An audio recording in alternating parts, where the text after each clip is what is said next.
Good morning and welcome to the February 2019 Pearl Planning webinar. Today we're going to talk about planning for your healthcare and longevity in retirement. This is a topic that's important to many, if not most or all of Americans. It's just a matter of when you'll tackle the challenge of retiring and dealing with medicine and healthcare. So without further ado, let's get started. So I'm Melissa Joy, and President and Founder of Pearl Planning, and I'll be hosting our webinar today. As you consider the challenges of retirement, it's important to remember that healthcare is going to be one of your most significant expenses. In fact, you'll spend more on healthcare in retirement if you're like the average American than you'll spend on even food. And with the rising challenge of inflation in retirement and also the complicated factors that you'll have to deal with when you go and receive your health care and insurance through Medicare, it's a really important topic that has a lot of room for margin for error that can be challenging and penalizing to Americans. This data is taken from 2018, so every person is different, but this is a good general direction about how much you may spend on various items in retirement. So I'd like to tell my clients that although with traditional financial planning, and I'm not an exception, we typically forecast out that you'll spend a set amount and increase that by inflation during retirement. When you look at the actual retirement numbers, and this is data that's taken from JP Morgan from Chase bank accounts, so this is real life numbers, it's not an estimate, most Americans end up spending less over time in retirement. So you can see those big accumulation years in your 40s and 50s, people tend to spend more, and of course, these are averages. People hunker down, maybe they're saving more for retirement in their 50s and 60s. And then once people are actually retired, perhaps they've paid their house off and they have lower expenses in several areas. And then, you like to stay closer to home when you get into that retirement smile area. Hopefully you're healthy and happy in your 70s and 80s, but you just don't move around as much or spend as much money and consume as much. So there's a natural kind of deflation in the actual expenditures for people within retirement. But there's a major exception, and that's that orange line down here, which is expenditures on healthcare, which in spite of the overall trends on average of spending in retirement, people tend to spend more on healthcare over time. And of course, if there are significant challenges near the end of life or over your older lifetime, then that number can be even much larger. So this is important to remember that healthcare is going to be not only one of your biggest expenditures, but it's going to be an expenditure that is likely to grow during retirement. Now, most, if not all of Americans are going to be using Medicare in retirement, and you need to make important elections and decisions on Medicare, both at 65 when you become eligible for Medicare, as well as over time as you select your plans and maintain those plans. And I like to tell people first that you should avoid a DIY strategy when it comes to Medicare, because there's important information that you need to be sure you're getting correct. For example, if you are a member still working at 65, but your company has fewer than 20 employees and you have an insurance plan, you may need to be using Medicare right away. So that's important to get the decision correct, because if you don't sign up at the right time, there can be penalties and costs. Additionally, it matters how much you're making during the years from 65 on in terms of what you pay for Medicare premiums. So we like to remind people to pay attention to their income and when they can control it, manage around the implications of IRMA. So also, you may have chosen a plan that works for you for Medicare, but it may not be the right plan over time. So that's another, each year when you make elections in the fall, it's a time to take things off of autopilot and review to make sure that you have the right decisions made, not only for the past, but also for the future. This is a look, and it estimates how much you'll spend on Medicare at age 65, as well as over time. So an 85-year-old spends much more than a 65-year-old on Medicare. It's really important to keep in mind. And also you can see down here the differences in your premiums based on your modified adjusted income, which is what I alluded to previously. So you'll pay much more when you're in a higher income bracket, either during retirement or if you're still working during years which are typically associated with retirement. Now, of course, these are estimates and everything is subject to change, but I think it's important for you to understand and be familiar with as you think about associating your healthcare costs over time. They will change significantly with a growth rate from the time at age 65 that you start Medicare to 20 years later at 85, which hopefully you're healthy and happy then, of 6.5% per year. Big inflation numbers that will be you'll be subject to over time. Now, your retirement considerations and your quality of life and how healthcare fits in is not only about what your decisions will be with Medicare. You also need to be thinking about where are you going to live, how are you going to get around. It may be very different if you're going to be retiring in a rural area outside of where there are significant services versus a metropolitan area where you can easily Uber or Lyft when it becomes more difficult for you to navigate on your own. So I encourage people to have conversations both with family members, with your partner, spouse, talking about what is going to be important to you for your quality of life in retirement. And I'll tell you, there's no right answer. It depends on your personal preferences.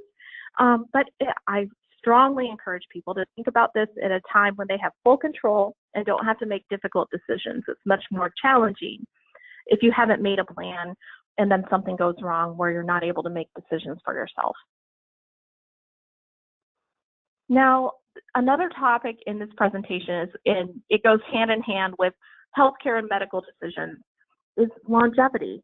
Because as you know, people are living longer and longer. And as you can see, in 1990, the average life expectancy of Americans who were age 65 was 84 for women and 80 for men.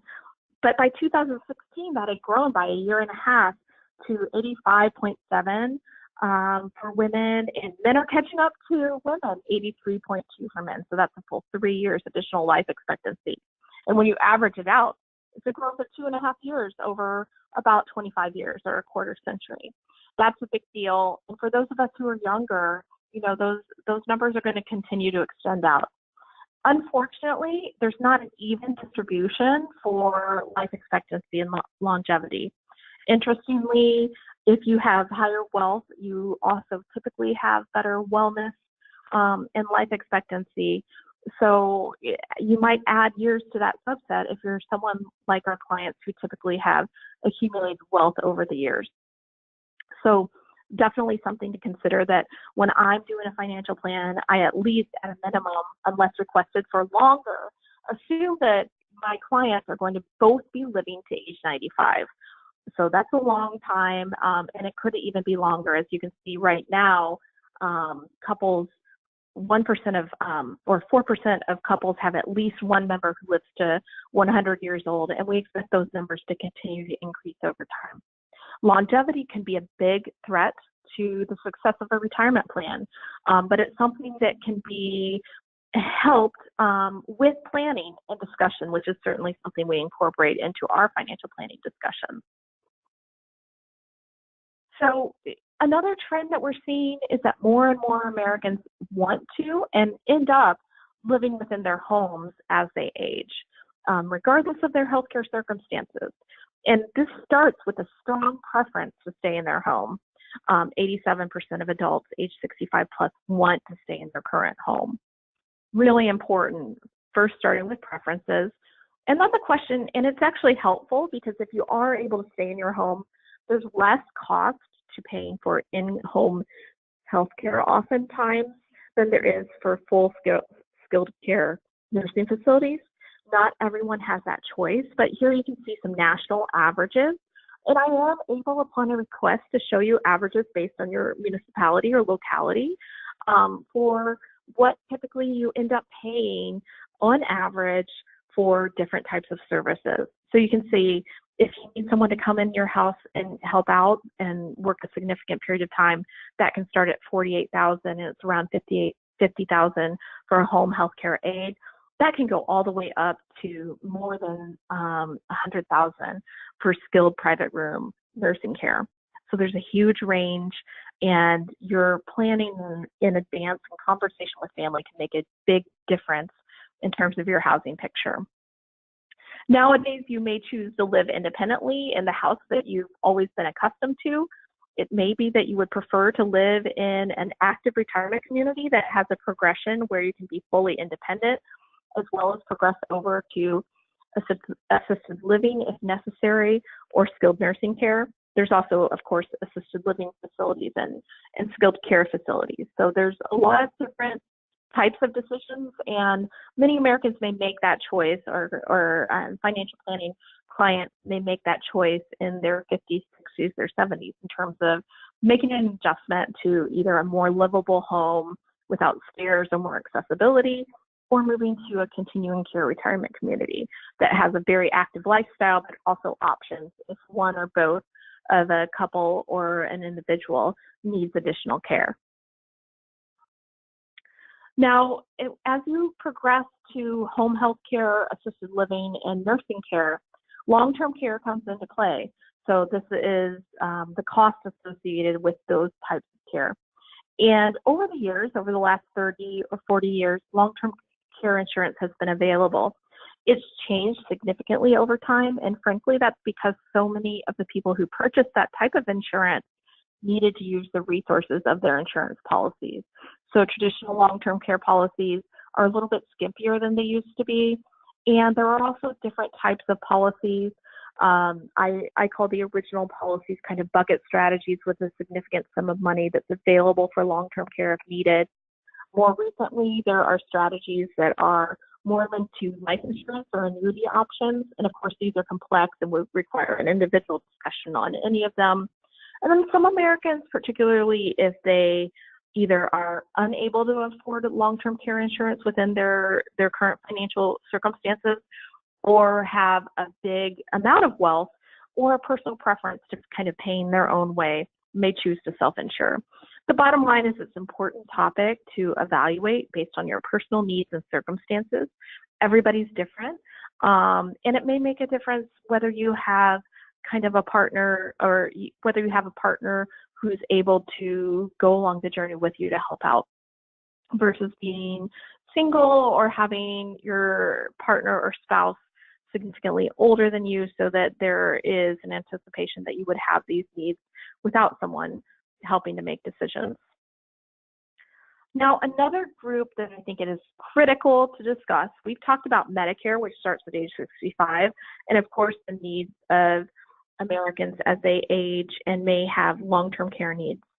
But when you prepare for an early retirement, there's a gap between when you can receive Medicare at age 65 and when you're off your employer's insurance plan, if that was how you were originally insured. So you need to plan for your healthcare needs significantly, and this needs to be a big part of your financial plan. If you are planning to retire early, it can be a significant cost in your 50s and 60s in advance of Medicare. How are you going to secure that insurance? It's not necessarily COBRA, which can be very expensive. It's important to understand the options that you have with insurance exchanges. Also understand how much of kind of a la carte care that you choose to have. So understand your personal healthcare needs and how they may change. I think health savings accounts are a tremendous asset, especially if you plan to retire early. And I suggest to people that instead of putting the money in each year and then taking it out for your healthcare costs, that they consider investing for long-term use of a health savings account. Healthcare decisions are complicated, and here's a look at some of the issues that we discuss with clients when they consider a transition into retirement. Are you 65 or not?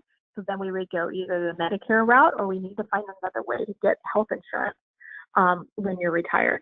And then there's a wide variety of other choices and decisions that come into play as you make a decision.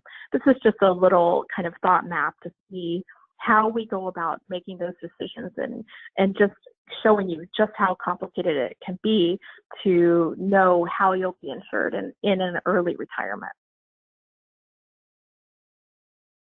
And like I said, a health savings account, this is looking at a 30-year period, which not all of us have that option. But if you're making contributions to a health savings account over time, you can end up with a very significant balance that is tax-free if used for healthcare. But let's say you're like, I've got healthcare covered with other sources. You can those funds turn into or could be used as retirement assets as well. It's a really strong savings vehicle because you get a tax break when you put money in, as well as tax-exempt distributions when you take the money out. So I like to say it's more like a Roth IRA or 529 plan than it is even a traditional IRA, and a very strong savings options. Unfortunately, few Americans are using HSAs as savings vehicles. They're just kind of using it like a cafeteria plan from year to year. So I would strongly encourage you to think about the HSA as a long-term investment vehicle, especially if you plan to retire early. Finally, do you have the right decision makers in place to help you along the way with your medical and healthcare decisions and your retirement in general? Make sure you're keeping your legal documents updated with your estate planner. Know who's going to pay your bills or have a plan in case you can't handle day-to-day kind of household financial duties. How are you going to reduce the burden on your caregivers if they're family members who may need some R&R or help themselves? I'm thinking particularly about the sandwich generation, which is now becoming Gen Xers instead of more recently baby boomers. And if you're going to be doing it yourself for finances, what happens if something happens to you? Sometimes I have a husband and wife who one of them is really the quarterback for financial decisions. They take pleasure in making investment and financial choices. But then, if they aren't able to make the decisions themselves, they want someone in place to be a backup in case they need, so that their spouse has a backup plan, because they don't take the same pleasure or enjoyment with making financial decisions. So as I get ready to wrap up, I want to encourage you to reach out if you have questions, concerns, if you're thinking about this topic as well and want to incorporate more of these, considerations into your own personal financial plan. I'm here to be a resource. Don't hesitate to email me or call me with questions or to continue the conversation. And then just finally wrapping up, here's what we learned today. First, medical costs are going to be a significant portion of your retirement. Plan for your Medicare carefully and plan early for your desired aging plan. Don't wait until you have to make a decision to make a plan.